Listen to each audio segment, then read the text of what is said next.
Hello. Hello! With that voice, he'll work till he's 100. Next year. Yeah. Anyway. Yeah, there's always going to be some sort of work for somebody that's got a voice that deep. Somewhere, somehow. Somewhere. What, is Sam Elliott in the room? Yeah. Bruce has a probably great give him a run voice. for his money, I'm sure. That's why you're so presidential. Whenever you do these movies and stuff where you play the mayor or the president, I always say that's my Bruce. That's. Well, now you sound like Well, what are you talking Captain Janeway. We represent. Sorry. Hello, I'm Kate Mulgrew. Yeah, Kate Mulgrew sucked a lot of helium. I love her. You see her in Orange is the New Black. She's unbelievable. She's so good. Oh my gosh. She's so good as Red. Just to let you guys Anyway, go. enough about Kate. Here we are. What about Kate? What about you? What about Babylon 5? What about it? No, what about it? Thank you two so much for joining us for this as well. Look at him. He's like, shut up. We will. It's like, can you two just shut up so I can do my job? He doesn't understand what he's gotten into, does he? Yeah, I don't. This is my don't have first a time ever clue, doing something like dear. this, so I have no clue. I'm just going to wing this and hope that nobody hates it, and that's my main thing. So I guess I'll just start with a couple of questions that I have, and then we can kind of open it up to the room. So my first one is, how did you first get cast on Babylon 5, and how did you feel about it when you got the role? Wow. Back in the day, they had a thing called in-person auditions. And they were wonderful. And you would go in and they could see your personality. And for me, I auditioned at noon. Jerry Doyle was in the room. We did a scene together. We had great chemistry. They called my agent immediately afterwards and said, can Claudia come back at 3 p.m. and do exactly what she did at noon? And I said, I can do that. I went back at 3 p.m. and I got the job. That was how easy it was back in the day. You knocked him dead, kiddo. Yeah. Knocked him dead. And then when you came in. Well, I came in on a much more unusual way. I had worked for Warner Brothers, Scarecrow and Mrs. King. Say that. I know you did, love to because scream your now. posse is here. Posse is The here. posse, the Yeah. Bruce Boxleitner fan club, ladies and gentlemen. I don't see any Claudia Christian fan club here. No, I sadly, not sadly, but no, Claudia knows the story even better than I do. Our previous lead had some difficulties, and they were going to replace him, correct? Yes. I had no idea. I had worked for the producer, the other executive producer, other than J. Michael Straczynski, Douglas Netter, had done a Western with Sam Elliott, who I just mentioned, in 1979 for him. And I don't know how it came around to me. I think I'd seen one or two episodes in Babylon 5. I did notice that it was very different from Star Trek. Nothing wrong with that. It just had a different tone to it, and darker. And anyway, I got an offer. Yeah, he didn't have to read. I didn't have to. He didn't have to audition because he's a See, I wasn't big going to star. say that. No, but listen, you're just beating around the bush. Anyway, that was it. I got an He offer. got offered it. And I had worked for these guys before, Doug Netter, John Copeland, and I visited the set out in the valley there, and I said, this is amazing, absolutely amazing. And I immediately accepted it. I think there were fingerprints all over those scripts they sent me. I know there were other actors that were offered it, but for my life at that time, I was tired of going to Canada all the time to have to work. I am I so wanted to grateful stay that, home. that you did it. Plus, the material was just excellent. And I'd never done anything like this. Tron was not anything like it. So I said yes. Thank God. And I wanted to do it. And I got to work with some wonderful, wonderful actors and directors. Our buddy John Flynn. Oh, and you our were DP. so good as Sheridan, and you aged into that role. You became so mature and wise and war-weary. Well, because that's the way he was written. You don't get these kind of things to actually, I think we got to all create a life, Yeah. a real life that started one place and progressed to another. So Beautiful. anyway, but that's it. I got the offer, and I'll never. Are you going to forget. say that again? Yeah. That you didn't have to audition? You know, I heard about your audition. And you and Doyle knocked them, you literally knocked them out of their chairs. That's what I heard. Well, that's good to know. This one here, when I joined the show, I want to give her all the kudos in the world. She was kind of like, and it was kind of written this way, that Ivanova shows Sheridan around, right? And then we had our characters had known each other prior to this, familiar with each other to a degree, and so this is the first one I really got to do most of my scenes with. And I they were felt fun. so excited because he was he was upbeat and happy and easy to get along with, funny. You got to understand, everybody on that set was hilarious. Even the ones that didn't seem like they would be hilarious. Everybody had a great sense of humor. The crew, the cast, we thrived on joking around with each other, and these were the days when you could do just about anything to anybody. So there was no restrictions or no, no touching or looking in place and all that stuff. We are the only cast, I think, in Warner Brothers history that refused to sign the sexual harassment clause, because we said if we cannot sexually harass each other, there's no point in coming to work. So we refused to sign it. We did. We all said, well, we're not signing that. No, this is what makes it fun. Grabbing Richard Big's butt in the morning is my pleasure. It's my right. And Jerry Doyle can do whatever he wants to me. And he did. And he did. Yeah, so that's an indication of how much fun we were having. So, other than just the ability to, playfully paw at your co-stars, was there any other memories on set that really kind of stuck with you, either, I guess, during the show or kind of backstage?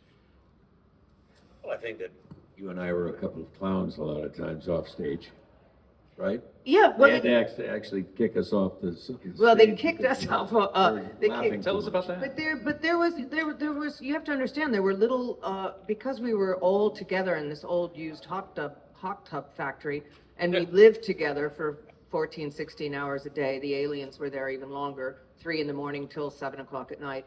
And the humans were there from 6 a.m. to 7 or 7 to 7. So it was a long day, and we ate lunch together and everything. But we had our little trailers outside of the set. So they were all stacked up, they were all in a line, our trailers. And so we just kind of hung out all the time. I would, go hang out with you or Bill Mooney, or who brought us guitar, or outside. I had a saxophone at one point, and I was listening to Spanish tapes trying to learn the language, but mostly we just hung around each other. So it was totally different than today. And I've said this a million times, but it's so sad to me that today on a set, literally every single actor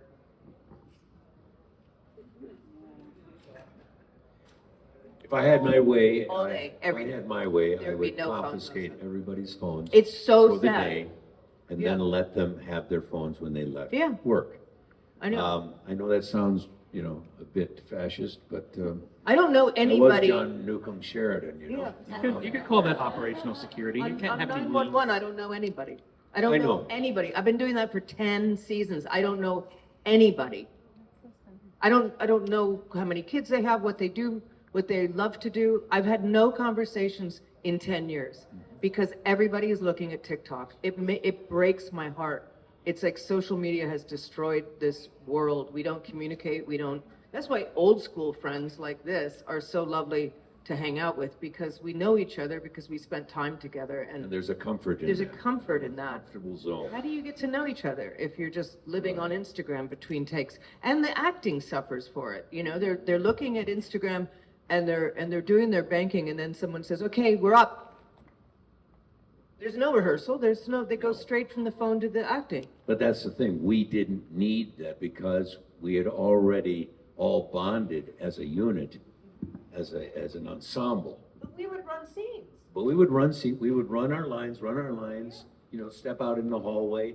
You'd see any one of, could have been Peter and Andreas doing one of their great scenes as Londo and Jakar.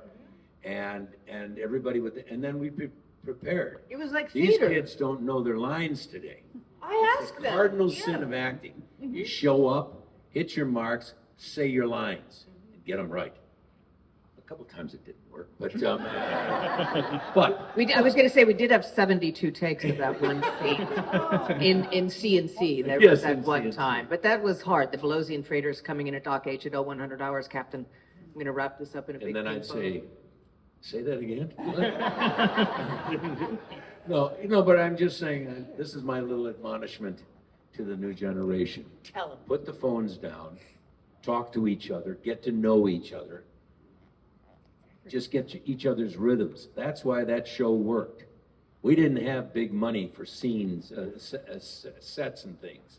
I mean, we were the little space station that could. They were cardboard. We had a story, and we had terrific actors. Very, I think, what's the word I want? Just not appreciated enough, the stars that we had in that show, the caliber of acting. And that's what made it an absolute joy to come to work, because it was going to be a great day. Yep. And I think, Andreas Katsoulis, Peter, certainly. I mean, these guys, Mira, my gosh. I mean, they were Shakespearean. Those characters were Shakespearean. Yeah. It was just, I think, Tim Choate as Tim Zathras. Choate as Zathras. Brilliant. My gosh, we could have been Stratford-on-Avon with this show. Yeah. And of course, we had the writing, and that's what was important. I always say that. We may have not had the We money. had in Michael the budget. York. We had Sir Michael York. Sir yes. Michael York. God, we had so many wonderful guest stars. Yeah. And, Peter but- Bacall. Yeah. And, but like being on that actual space station, we weren't at Warner Brothers. We were way out in the valley in an old hot tub factory called Aquatech. It still had the sign over the door, Aquatech. And That was we were our in an studio. industrial section, a cul-de-sac, where there were other factory things there. I'm sure they wondered, what's going on over there? They must have thought we were making pornography because because It was the seriously, valley. Because it was the valley, and the valley is not Chatsworth is known for Notorious making for is the- notorious. It's the Porno industry. porno industry. They must have thought we were making. I know. Yeah. But we used to sit out, like Claudia said, we used to sit outside. We had lunch out in the parking lot under a tent in the 110-degree heat. And we debated each other, we laughed with each other, argued. And then when the big mucky mucks from Warner Brothers would come out every so many months to see how things are going. Then they'd serve the good food. Lobster. Yeah. Steak. And steak, and boy, that was a day of eating. 'Cause Yeah. we had to make it look good, And we all had to behave and not swear, Yes. not grab each other's boobs. That's right. It was brutal. You were always grabbing my boobs. Your boobs. My boobs. Yes. But it was a ball. We froze during the winter and we sweated During the summer. summer. I want to tell you those 12 uniforms of ours, the first ones. Oh, I'm sorry. The blue wool. Oh Yeah, my yeah. gosh. Before we wore the Mimbari pajamas.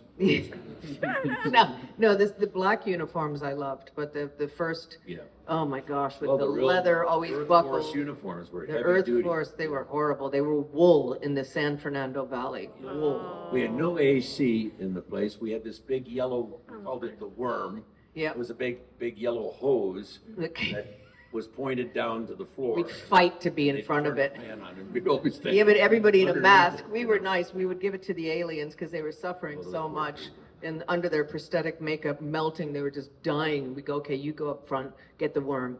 Bruce and I'd sit I mean, Mira and Billy and Oh. Andreas and Peter, they all had to come in the early morning. 3 a.m.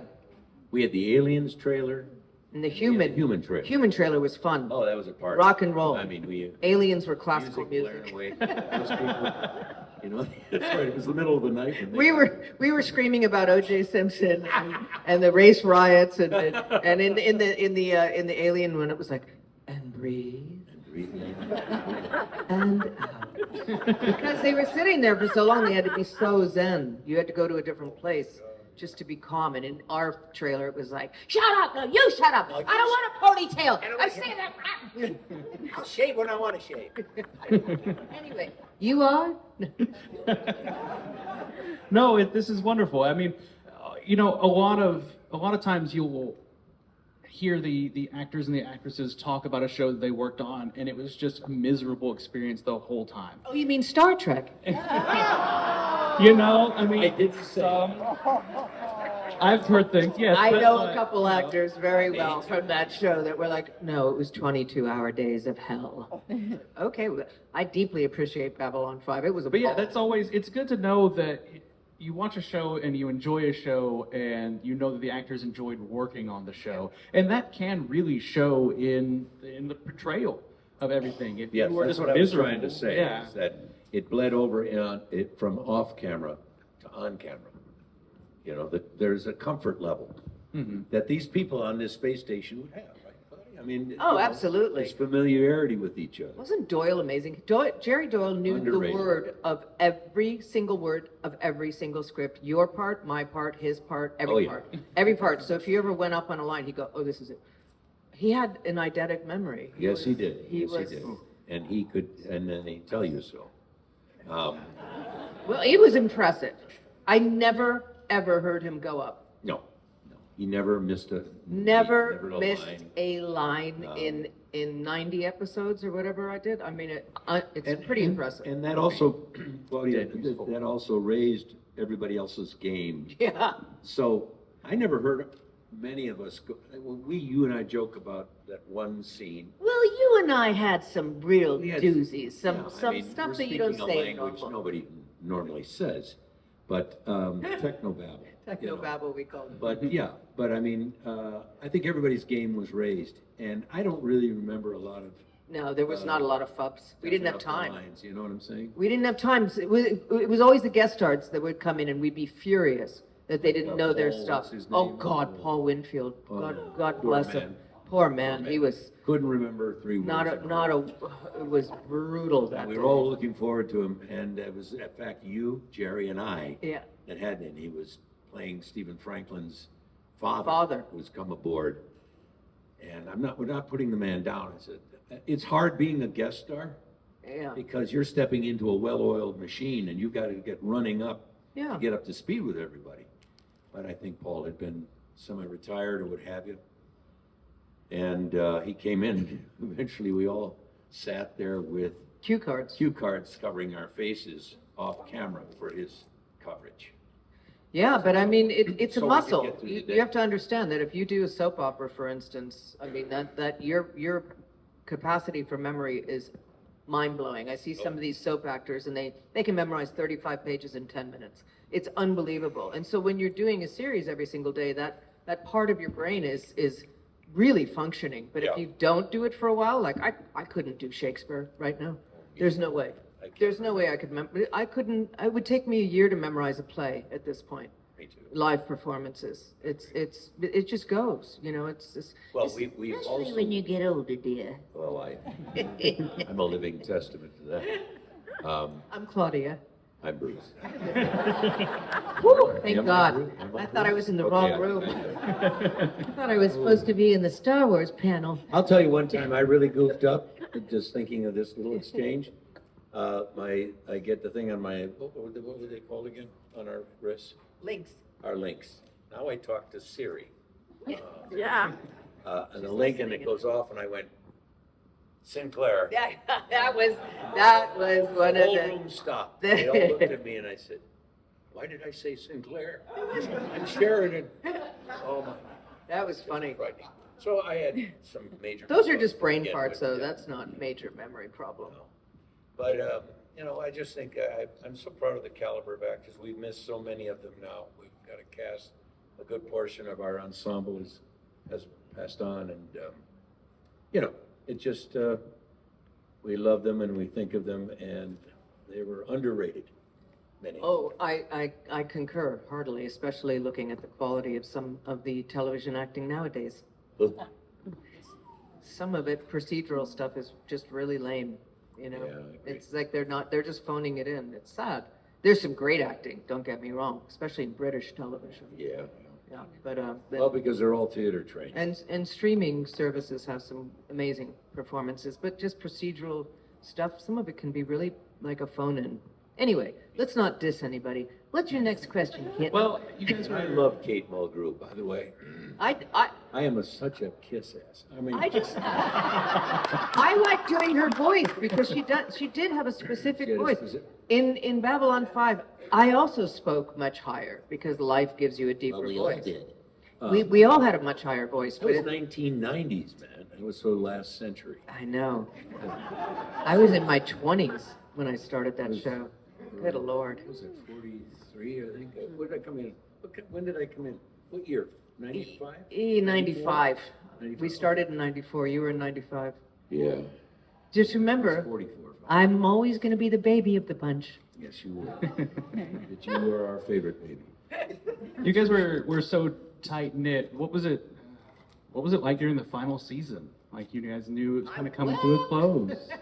Yeah. No, the very There was last a lot of episode. crying when The Sleeping in Light that they held until the end of season 5. We shot that at the end of season 4, and that was really sad. I was seriously weeping at some points, but it was a happy time too because we all were going on to other things, and we realized that we had made a great show, and the fandom was so passionate about it that we thought, okay, job's a good one. And then they went, oh no, we're doing season 5. Were we one of the shows that came in when the internet really started to happen? Remember And there we were used to do those chat rooms and things? Yeah, we used to go in Joe's What a office fun- and do chat rooms. You know, it was so And strange. type that faster, type Joe, and Joe would be typing our Yes, answers. yes. So amazing. And he would be up all nights all over the world, talking to people all over the world It was so innocent. about it. And it became, yeah, it was. It Yeah, was. But and now it's taken over our life. yes. Well, not mine. I'm living old This school. is silence. You know, Analog. I'm analog, I baby. have no choice but to be old school. I'm as old as, anyway. I don't know. If there's people like me, we're starting You're not to, building we're any starting apps to give it these up a days? little bit. What's that? I said, if there's people like me, we're starting to give it up a little bit. I say as I have my phone in my hand with some questions on it. But Well, let's have- it was supposed to be on a piece of paper. I just forgot that. That's okay. That was going to be analog. Anyway. I always get nervous when I see live performances at like orchestral performances and I see them using the iPads with like Ooh, yeah. pianists that push it with their foot to the next page instead of having a page turner. And I always yeah. think, what if the tech fails? What if the device runs? just goes What down? if it just freezes? Then you're in the middle of Rachmaninoff 3. You know? Yeah, really. I start to Playing sweat the same for page over and for over. the musician. I get nervous for the musician. So Yeah. yeah, I'm old school. Go on, dear. Yes, sir. So, Babylon 5 kind of had almost a singular creative voice driving the whole thing. I mean, a lot of shows nowadays will have multiple writers over multiple seasons. You'll have same people come in and do episodes here and there, but Mr. Straczynski was like, he wrote most of them by himself, right? Yeah, he was before Vince Gilligan. Yeah, that's Yeah. for sure. And so, Yeah, I mean, just He by the way, we said every one of his words. You didn't have the leeway to improvise. Improvise even a sentence instead of. Well, why would you? It was really well written. That's right. You Because know. everything had a rhythm that he heard. Okay, so there's no but or. You had to ask if you wanted to stop If you wanted- if you wanted that's a right. contraction, Yes. that's like right. I am instead of I'm. You had or to say, we were hired to say his words. Yeah. It's like trying to improvise Shakespeare. Yeah, I'm you can't do that. You can't. There's no way to do it. So that's what we did with him, you know. It was remarkable what he did. Which is- I mean, the man never slept. He drank Coca-Cola and ate hamburgers all day. It's a wonder that he's alive and well. But he, And we also had. Maybe that's the secret. Available there. Yeah, he the was there. Studio, this ad hoc studio we had his offices were right there. So if there was a question or if there was a problem, I think you could go to him. I never really had to. You could go to him and talk to him. And if maybe he could change it, maybe not. Probably not. It was set in stone. yeah, but he would adapt the characters. Yes, he did. I had a couple major complaints about Ivanova, and he changed Yes, he would, yeah. per my wishes. And I think as So it it was went nice. along, a lot of our own personality traits started to come out as he wrote the characters. Because he watched us during lunch. Oh, yes. He sat like there, a hawk, you know. and listened in on our conversations. Jerry made a wisecrack about the death penalty, and he said, you know, if I had my way, I'd have electric bleachers. And he put that in the script. Well, Garibaldi said that Yeah. in the scene. Something about electric Also, the bleachers. Warner Brothers cartoons, wasn't that Jerry Doyle? That did Yeah. he say something about? Something about Daffy Yeah, Duck. Daffy Duck. Yeah. Yeah. And Daffy Duck it was on a picture of him on his wall in his quarters. Yeah. Yeah. So it was kind of crazy. And one of the first episodes he was watching, there was somebody watching Duck Dodgers, Duck Dodgers, that's right. laughing about it. Right. Good show. But yeah, I think if anybody has any questions, Yeah, we can anybody? go from there. This is so much fun. Somebody think. All right, I see one over here. I'm walking your way. Audience right, stand up, sir. I'll be your microphone holder. For Mr. Boxleitner, you said that you had a kind of a disdain for cell phones. I was wondering if you were still rocking the pager. Rockin' the Pager. That's another movie. That's a Tron Legacy reference. Oh, okay. Yeah. Woo. What was the rest of that? I'm sorry. What was the rest of your question? I was just referring to Tron. So a serious question. Can I ask about Tron? So been a fan since, and I think that Tron Legacy is doesn't get the credit that it deserves. It's one of my all-time favorite films. I wish you had more screen time in that film. Yes. But the last time I saw Tron, he's floating at the bottom of the sea of simulation. So, and a lot of fans were upset that we didn't get to see the continuation of that story so far. What would you say to fans like us, and where is Tron today? He turned into Jared Leto. A very fine actor, I might add. But I don't know. You know what? I'm so not divorced from it, but mine was the original Tron. Yeah, mine was a cameo and it was a wonderful cameo. Don't get me wrong. That's all. I mean, I still like the original one because there was nothing like it. Nothing looks like it to this day. We had these great animators and visionary futurists like Sid Mead, who created that grid world. It was very, and when they put it out in recent years, it is so vibrant now in color and everything. So, Famously snubbed for using computers. For yes, that stuff. Oscars snubbed it because Yeah. they said Disney Now it's a whole cheated category. in the animation department. Yeah, it's a whole category now. They used a computer. They said that was a cheat. Mm-hmm. Now there isn't anything hand-drawn or painted at all. So it is computer animation. Babylon 5, look at the special effects of our scenes of the space station, right? And the various ships, jump gates opening and the ships coming through, all done in a very, I don't even know the technical. Do you by any chance? Yeah, it was 16. It was like 60 guys in a big sweaty room with a closet full With a of. bunch of, remember the computers all laptops, stacked up? yeah. No, they had all the.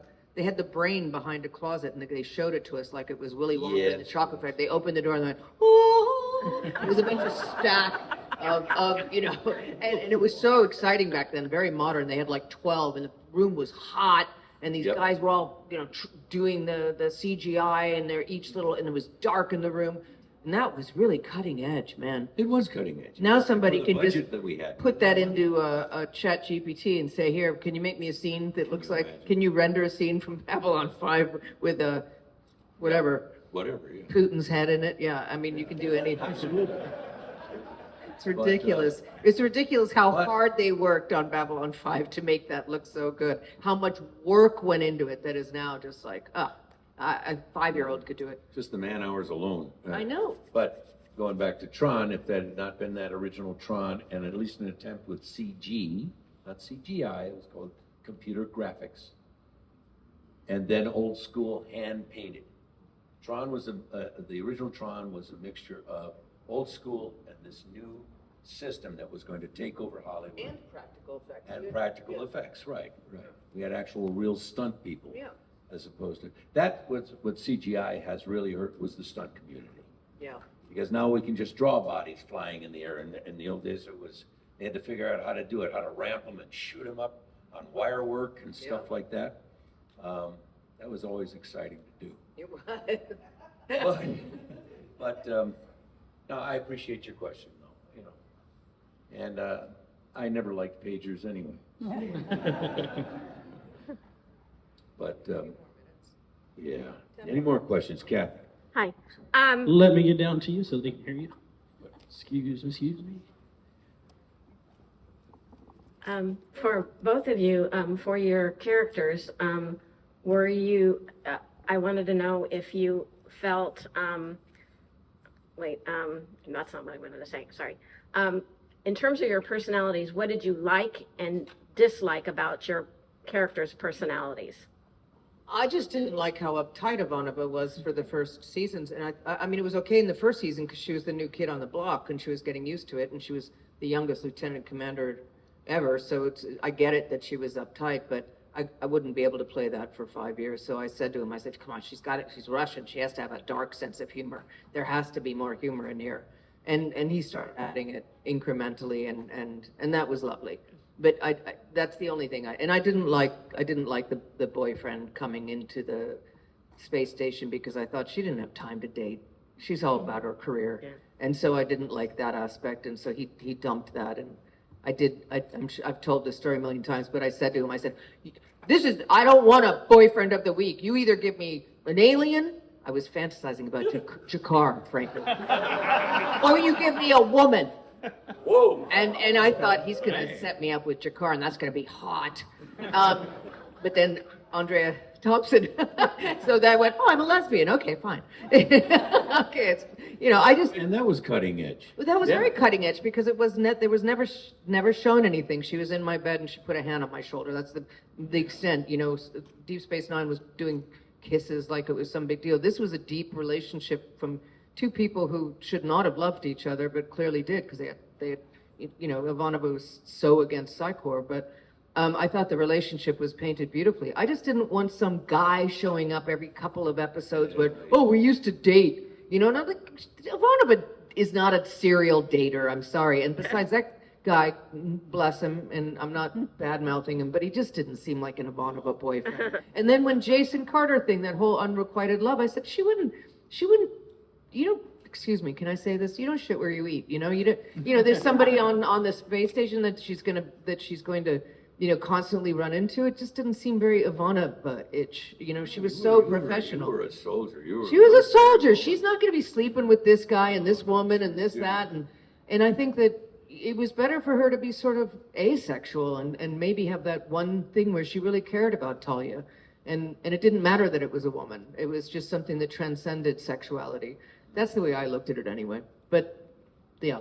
I mean, I loved Ivanova. I thought she was a marvelously effed up person, and that was fighting a lot of demons, and she was loyal. Yeah. And then I had a dead wife, right? Sheridan had a dead wife that was killed on Zahadum. So what do? I go to Zahadum and kill my soon-to-be ex-wife in real life with a 15 megaton atomic bomb. It was the sure solution. No, I'm just kidding. But no, I love. That's what I loved about these characters. They were not perfect. We were not pristine. We were human beings. Wherever we go in space, wherever worlds we go to, human beings. Unfortunately, I think according to his philosophy, we're going to drag our baggage with us. We're a flawed animal, And I think there was the great difference between Gene Roddenberry and J. Michael Straczynski. Yeah. Who, by the way, we did have other writers. Remember, going back to somebody's question, we had Neil Gaiman, Yes. who's a wonderful sci-fi Oh my gosh. novelist, and we had P.C. Fontana. She was a renowned television writer and science fiction and She was great. many things. And then I think somewhere along the line there, he decided I was just going to write the rest of them. I think something like, eventually 92 of the episodes. Yeah, he did.